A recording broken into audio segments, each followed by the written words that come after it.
High command ನಾಯಕರ ಬಳಿ ದಾಳ ಉರುಳಿಸಿದ ಡಿಕೆ ಆಪ್ತರು. ಲೋಕಸಭಾ ಚುನಾವಣೆ ಸೋಲಿಗೆ ಜಾತಿ ಕಾರಣ ಕೊಟ್ಟ ಡಿಕೆ ಬಣ. ಲೋಕಸಭಾ ಚುನಾವಣೆ ಕಾಂಗ್ರೆಸ್ ಸೋಲಿಗೆ ಒಕ್ಕಲಿಗರೇ ಕಾರಣ. ಒಕ್ಕಲಿಗ ಸಿಎಂ ಆಗಲಿಲ್ಲ ಎಂಬ ಅಸಮಾಧಾನ ಸಮಾಜದಲ್ಲಿದೆ. ಡಿಕೆ ಶಿವಕುಮಾರನ್ನ ಸಿಎಂ ಮಾಡದಿದ್ದಕ್ಕೆ ಒಕ್ಕಲಿಗರ ಆಕ್ರೋಶ ಇದೆಯಂತೆ. ಹೀಗಾಗಿ ಚುನಾವಣೆಯಲ್ಲಿ ಸೋಲಾಗಿದೆ ಎಂಬ ಅಭಿಪ್ರಾಯ ಈಗ ವ್ಯಕ್ತವಾಗ್ತಾ ಇದೆ. ಇದೇ ಕಾರಣಕ್ಕಾಗಿ ಹಳೆ ಮೈಸೂರು ಭಾಗದಲ್ಲಿ ಹಿನ್ನಡೆಯಾಗಿದೆ. ಒಕ್ಕಲಿಗರ ಕೋಪದಿಂದ ಮೈತ್ರಿ ಪಕ್ಷಕ್ಕೆ ಹಳೆ ಮೈಸೂರಿನಲ್ಲಿ ಲಾಭ. ಹಳೆ ಮೈಸೂರಿನ ಭಾಗದಲ್ಲಿ ಹೆಚ್ಚಿನ ಸಂಖ್ಯೆಯಲ್ಲಿ ಒಕ್ಕಲಿಗರಿದ್ದಾರೆ. ಆ ಸಮುದಾಯದ ನಾಯಕರನ್ನ ಸಿಎಂ ಮಾಡಲಿಲ್ಲ ಎಂಬ ಬೇಸರ ಇದೆಯಂತೆ. ಸಿದ್ದರಾಮಯ್ಯ ಅವರೇ 5 ವರ್ಷ ಸಿಎಂ ಎಂಬ ಹೇಳಿಕೆಗಳು ದುಬಾರಿಯಾಗಿದೆ. ಇದೆಲ್ಲವೂ ಮೈಸೂರು, ಮಂಡ್ಯ, ತುಮಕೂರು, ಚಿಕ್ಕಬಳ್ಳಾಪುರ, ಬೆಂಗಳೂರು ಮತ್ತಿತರ ಕಡೆಯಲ್ಲಿ ಪರಿಣಾಮ ಬೀರಿತು ಅಂತ ಅಭಿಪ್ರಾಯಗಳು ಹೊರಗಾಗ್ತಿದ್ದಾರೆ. ರಾಜ್ಯ ಕಾಂಗ್ರೆಸ್ನಲ್ಲಿ ದಿನದಿಂದ ದಿನಕ್ಕೆ ಒಂದೊಂದು ವಿಚಾರ ಮುನ್ನೆಲೆಗೆ ಬರ್ತಾ ಇದೆ. ಭಾರಿ ಅಪಸ್ವರಗಳು ಕೇಳಿ ಬರ್ತಾ ಇದೆ. ಇವೆಲ್ಲದರ ನಡುವೆ ಹೈಕಮಾಂಡ್ ನಾಯಕರ ಬಳಿ ದಾಳವನ್ನ ಉರುಳಿಸಿದ್ದಾರೆ ಡಿಕೆ ಆಪ್ತರು.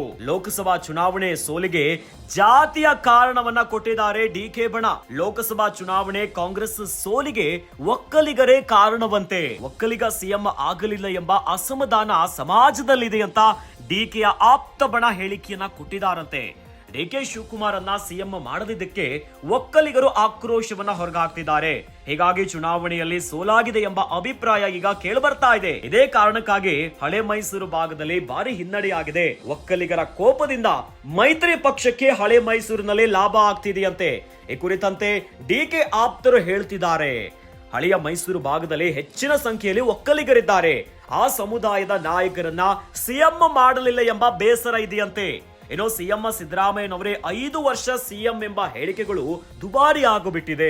ಇದೆಲ್ಲವೂ ಕೂಡ ಮೈಸೂರು, ಮಂಡ್ಯ, ತುಮಕೂರು, ಚಿಕ್ಕಬಳ್ಳಾಪುರ, ಬೆಂಗಳೂರು ಮತ್ತಿತರ ಕಡೆಯಲ್ಲಿ ಇವೆಲ್ಲ ವಿಚಾರಗಳು ಭಾರಿ ಒಂದು ದೊಡ್ಡ ಮಟ್ಟದಲ್ಲಿ ಪರಿಣಾಮವನ್ನ ಬೀರಿದೆ ಅಂತ ಅಭಿಪ್ರಾಯದ ಮಾತುಗಳು ಕೇಳಿ ಬರ್ತಾ ಇದೆ.